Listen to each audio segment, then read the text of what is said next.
jamaah, oh jamaah. Alhamdulillah. Alhamdulillahirrabbilalamin. Kembali lagi di Islami Tunda, jamaah Islami Tunda yang dirahmati Allah. Masih di Islami Tunda, masih membahas tentang tema rahasia membaca pikiran wanita. Wah, ini tadi Ustadz Maulana sempat bicara nih Ustadz. Kalau perempuan itu multitasking, bener kan Ustadz? Multitasking, ya. Benar. Lalu kenapa alasannya laki-laki itu nggak multitasking Ustadz? Apakah itu ada penjelasan dalam Al-Quran atau Ya. bagaimana? Mau izin penjelasannya silakan. Bismillahirrahmanirrahim. Ar-rijalu qawwamuna 'alan nisa, laki-laki itu adalah pemimpin atas wanita. Mohon maaf. kenapa, Ustaz? Siapa yang paling cepat cekatan di rumah? Jangan bilang dirimu ya. Saya baru mau ngomong saya. Jangan. Emang nggak boleh? Kenapa? Bukan nggak boleh. Wanita itu adalah waqarna fi buyutikum. Wanita itu berada di rumah.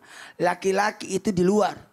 Maka pemilik rumah adalah Wanita. oh ya, bagus. Mudah-mudahan Rani nonton ya. Izin Ustaz Sam dan Ustaz Nada berbicara tentang wanita multitasking karena wanita ahli sejarah. Kenapa? Ingatannya kuat. Oh benar-benar. Maka dia bisa mengerjakan ini, kerja ini, kerja ini. Bayangkan anaknya yang satu disuapin, wah. Yang satu digendong, yang satu disuapin, yang satu diayun. Coba 5 menit begitu Ustaz.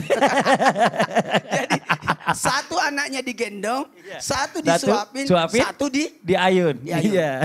Itu hebatnya itu wanita. Dia bisa mengerjakan 3 pekerjaan dalam satu waktu. Sementara laki-laki fokus satu sisi. Maka wanita itu bisa seperti itu karena mohon maaf sejarah atau ingatannya kuat. Ingatannya kuat itu hebatnya wanita. Maka dia bisa tahu kita laki-laki ya fokus satu aja. Makanya Allah sudah menciptakan seperti ini demi untuk kebaikan.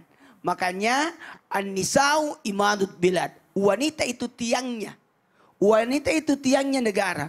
Kalau wanita itu dilecehkan, wanita itu dihinakan, maka inalah. Maka kalau mau lihat rumah tangga yang baik, lihat fokusnya pada wanita. Pada wanita yang ada di rumah itu. Kalau wanita yang ada di rumah itu bahagia, maka bahagia semua. Karena kenapa? Wanita itu kayak spon yang bisa apalagi menarik perhatian. Kalau dia senyum, senyum semua satu keluarga itu. Coba, maaf. Kalau laki-laki yang pelit di rumah, kita bisa makan. Kita bisa makan. Karena wanita yang masak. Bapak itu pelit. Tapi kalau, mohon maaf, wanitanya yang pelit, susah kita makan. Karena dia yang pegang dapur. Itulah hebatnya wanita. Wanita itu, mohon maaf, mempengaruhi suasana. Mempengaruhi suasana. Semua bisa terikut. Jadi kalau wanita itu ngambek, Gak makan lah itu. suasana di rumah itu juga jadi tidak enak suasananya. Jadi wanita itu dikatakan an-nisa'u imadud bilad, wanita itu tiangnya negara, tiangnya rumah tangga, tiangnya keadaan. Maka kalau dia tidak diperbaiki atau dilecehkan atau diinakan, maka inilah rumah tangga itu. Makanya rujukannya pada wanita. Baik, wanita itu hebatnya. Wanita itu perasa, tadi sudah disebutkan sebelumnya kita sampaikan. Wanita itu perasa. Wanita itu cepat merasakan atas apa yang dirasakan. Kalau ada, kalau ada pencuri, itu maka, begitu doang dia. Kalau ada pencuri digebukin, makanya kalau ada wanita lebih kejam, itu di luar dari kebiasaan. Kalau wanita itu makhluk setia. Wanita itu makhluk setia. Makanya kalau dia tua, perempuan itu stroke-nya beda dengan laki-laki. Kenapa begitu? Kalau laki-laki begini. Oh, apa artinya itu? Nanti sebentar ya. Terus? Kalau perempuan begini. Kenapa begitu Ustadz? Nggak mau lagi. Oh nggak mau lagi. Kalau laki-laki begini. Itu artinya apa? Masih mau. Terima kasih banyak Ustadz Maulana atas penjelasannya. Jazakallah khairan katsira. Tapi benar nih ya. Tadi Ustadz Maulana juga sempat mengatakan kalau firasat wanita itu cenderung lebih banyak benarnya. Iya kan? Terus kita pengen tahu nih, apakah ini termasuk dari bisikan setan atau dari petunjuk Allah? Coba minta penjelasannya Ustazah. Iya, Masya Allah. Ustadz Maulana sampai kaget. Hah katanya, kok untung gak pakai mic. Baik, baik. Terima kasih Mas Fadli, Ustadz Syam, Ustadz Maulana izin. Bismillahirrahmanirrahim. Alhamdulillah wassalatu wassalamu ala Rasulillah. Rabbi syrahli sodri wa yassirli amri wahlul uqdatam min lisani yafqahu qawli. Masya Allah. Wanita ketika memiliki kelebihan, diantaranya ada juga sebahagian dan bahkan lebih banyak wanita ini. Kenapa ya? Firasatnya, instingnya ini lebih kuat. Dan biasanya apa yang dia pikirkan terjadi.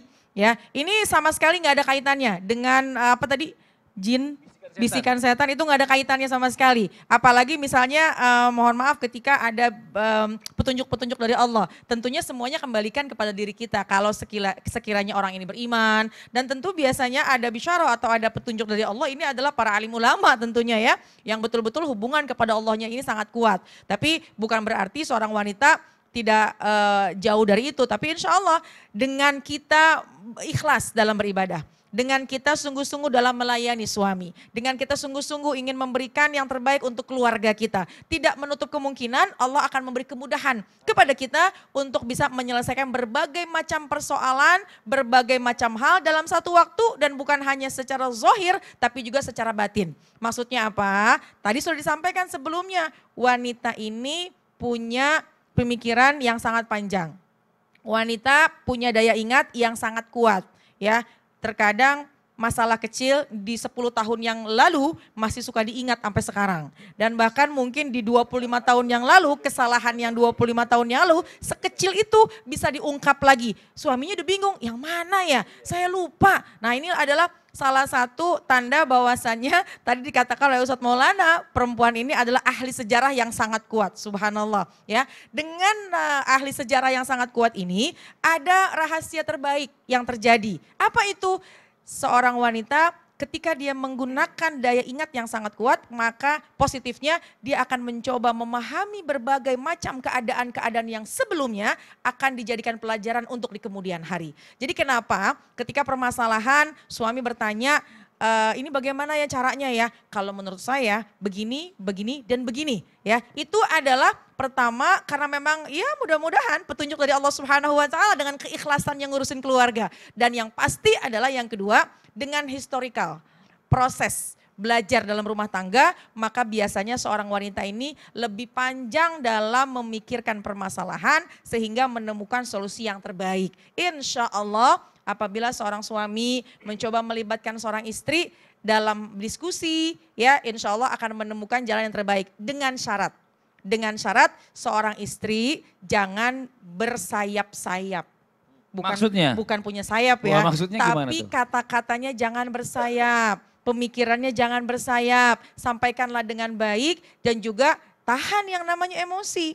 Kalau sekiranya kita ingin dilibatkan dalam keluarga oleh suami, dilibatkan dalam masalah, kemudian dilibatkan dalam hal memutuskan suatu perkara, maka jadikanlah kita wanita yang hebat. Apa itu wanita yang hebat? Tidak mendahului yang namanya hawa nafsu. Dalam pernikahan, cobalah kita mendahulukan akal pikiran kita. Insya Allah, Allah akan berikan petunjuk kepada kita dan tidak menutup kemungkinan kita ini seorang wanita bisa dicari oleh suami untuk menemukan solusi. Masya Allah. Terima kasih banyak Ustaz Nada. Jazakillah khairan kasiran.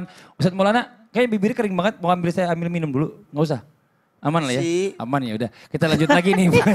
Suami yang ada di rumah nih.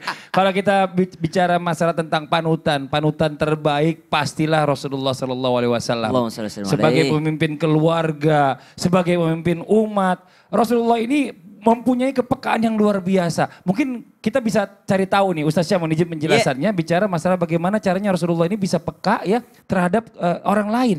Mohon izin penjelasannya Ustaz Syam. Bismillahirrahmanirrahim. Tabe guruku Ustaz Nada, tabe guruku Ustaz Maulana, tabe guruku Mas Fadli dan guru-guru kami yang dimuliakan Allah Subhanahu wa taala. Sahabat tuh pernah mengira bahwasanya tetangga itu adalah ahli waris. Jadi para sahabat radhiyallahu anhum mengira bahwa kalau ada orang yang meninggal dunia itu warisannya jatuh juga kepada tetangganya. Kenapa? Saking baiknya Rasulullah SAW terhadap tetangganya. Sampai-sampai sahabat mengira bahwa tetangga itu termasuk ahli waris. Jadi akhlak baginda Nabi SAW itu peka. Semakin dekat orang kepada kita, kadang-kadang semakin kita tidak peka. Tapi Rasulullah SAW berbeda. Semakin dekat dengannya maka Rasulullah SAW sangat peka terhadapnya. Coba lihat, Ibunda Aisyah radhiyallahu taala anha pernah berkata bahwasanya Nabi adalah orang yang paling setia ketika istrinya sedang sakit, ketika istrinya sedang berbicara, maka Nabi SAW selalu ada di dekatnya untuk mendengarkannya. Ya minimal kalau kita tidak paham apa yang dibicarakan istri kita, tidak paham apa kodenya, ya minimal kita duduk mendengarkan saja. Jadi subhanallah, kadangkala saya juga lagi main game itu Jihan masih bicara juga, oh dia pengen didengarkan aja, padahal mata saya ke game gitu aja. Subhanallah, ingin didengarkan, ingin ditemani, ingin duduk bersamanya. Maka Nabi SAW selalu berada ketika istrinya sedang sakit, Nabi SAW selalu berada ketika istrinya sedang susah, Nabi SAW selalu berada ketika istrinya punya pertanyaan kepadanya. Maka itulah baginda Nabi Muhammad sallallahu alaihi wasallam. Yang kedua, apa yang membuat Nabi SAW itu sangat peka terhadap manusia? Karena hatinya bersih. Karena hatinya bersih sehingga hatinya mampu untuk menerima apa yang dirasakan juga orang lain. Orang yang senantiasa menyambungkan hatinya dengan Allah Subhanahu wa taala, maka akan dibukakan juga hatinya untuk tersambung kepada sesama manusia. Mana contohnya? Nabi Sulaiman alaihissalam. Nabi Sulaiman alaihissalam seorang raja, pemimpin besar, diberikan kelebihan oleh Allah Subhanahu wa taala. Fafahamnaha Sulaiman. Nabi Sulaiman diberikan pemahaman, bahasa semut dia dengarkan, bahasa binatang dia dengarkan, bahasa jin dia dengarkan. Kenapa? Karena ia senantiasa berbahasa dengan Allah Subhanahu wa taala. Nabi Musa alaihissalam, orang yang lembut, orang yang diberikan oleh Allah Subhanahu wa taala kelebihan menghadapi Firaun dengan perasaannya juga, dengan kepekaannya, dengan kelembutannya. Faqul lahum qawlan layyina, faqula lahu qawlan layyina. Ucapkan kepadanya perkataan yang lembut. Kenapa? Karena Nabi Musa alaihissalam senantiasa berbincang dengan Allah Subhanahu wa taala. Maka bersihkan hati kita, senantiasa kita berbincang dengan Allah Subhanahu wa taala melalui salat, berbincang dengan Allah Subhanahu wa taala melalui membaca Al-Qur'an, sehingga perasaan kita, hati kita tidak tertutup bahkan mati. Ada kan orang-orang yang hatinya mati. Dalam Al-Qur'an disebutkan walladzina la yashhaduna az-zura wa idza marru bil lagwi marru kirama walladzina idza ذكروا بآيات ربهم لم يخروا عليها صما وعميانا. Mereka mendengarkan tapi tidak paham. Mereka mendengarkan tapi tidak masuk ke relung hatinya. Kenapa? Karena hati yang telah mati. Maka hidupkan kembali hati kita supaya kita lebih mudah menerima perasaan orang lain. Wallahu ta'ala. Masya Allah. Jadi kita juga harus terbuka ya. Jadi orang juga jangan terlalu introvert. Kalau introvert gimana orang juga mau paham. Betul. Kita harus paham orang lain baru memahami diri kita. Jangan mau kita dipahami sama orang lain mulu. Oh iya. Lagi ngomong diri sendiri ya. Kita lagi ngebahas aja. Ini sekarang kita lanjut lagi Ustaz Maulana nih. Ada pertanyaan bagus nih ya di sosial media Islam itu Indah. Langsung aja kita kembali ke segmen Tanya Dong Ustaz. Kami semua tanya dong Ustaz. Oke, dari Instagram Allah. Assalamualaikum Pak Ustadz. Mau tanya Pak Ustadz, dosakah saya suka bertanya, kenapa ya diri saya seingat saya hidup ini susah terus di bidang ekonomi dan kesehatan. Saya udah setiap habis sholat selalu berdoa terus dan sholat-sholat sunnah. Udah saya jalankan. Sekarang ditambah suami kena sakit kanker. Apa yang harus saya lakukan Pak Ustadz? Saya merasa lelah hidup miskin terus. Terima kasih. Wassalamualaikum warahmatullahi wabarakatuh. Waalaikumsalam warahmatullahi wabarakatuh. Dijawab mohon izin dengan tausiahnya Ustazah Nada. Silakan. Baik, terima kasih Mas Fadli, Ustaz Syam, Ustaz Maulana izin. Bismillahirrahmanirrahim. Alhamdulillah wassalatu wassalamu ala Rasulillah. Rabbi syrahli sadri wa yassirli amri wahlul uqdatam min lisani yafqahu qawli. Shadaqallahul adzim. Jamaah sekalian, permasalahan memang kadang ini terjadi dan memang manusia ini pasti tempatnya diuji. Di dunia ini kita semua diuji. Sampai kapan? Hatta ya'tiyakal yakin. Sampai datanglah waktu yang pasti yaitu kematian. Jadi jangan harap kita di muka bumi ini tanpa ada yang diuji. Semua kita diuji dengan berbagai macam ujian. Dan ketika seseorang sudah meningkatkan amal ibadahnya, sudah mencoba dekat kepada Allah, sudah mengerjakan perkara-perkara yang sunnah. Ini kenapa kok tiba-tiba masalah datang bertubi-tubi? Ingat satu hal bahwasannya iza ahabballahu abdan ibtalah. Jika seorang hamba dicinta oleh Allah, Allah pasti akan mengujinya. Menguji dengan berbagai macam ujian. Ada yang dari ekonomi, ada yang memang dari faktor keluarga, ada dari pekerjaan dan lain sebagainya. Ini semuanya memang sudah ditentukan oleh Allah, jadi yakinlah diri kita ketika ujian itu datang kepada kita, kalau kita husnuzan nih sama Allah, ya Allah, Allah sedang menguji kita. Dan kalau saja nih kita muhasabah diri, bukankah ketika Allah menguji kita, kemudian kita ini banyak mengucapkan kalimat-kalimat thayyibah, kalimat astagfirullahalazim, ya Allah kenapa ujian datang terus. Kemudian kita mengucap innalillahi wa inna ilaihi rajiun. Dan ini memang sudah jelas Allah cantumkan dalam Al-Quran. A'udzubillahi minasyaitonirrajim. Walanabluwannakum bisyai'in minal khauf wal ju' wa naqsim minal amwal wal anfus wa thamarat. Wa basyir sabirin. Alladzina iza asobathum musibah qalu innalillahi wa inna ilaihi rajiun. Jadi tugas kita di muka bumi ini adalah menjalankan sebagai hamba Allah, menjalankan tugas kita yaitu ibadah sepanjang waktu sampai ajal menjemput. Adapun ujian yang datang, tentu kita husnuzon kepada Allah, jangan mengeluh.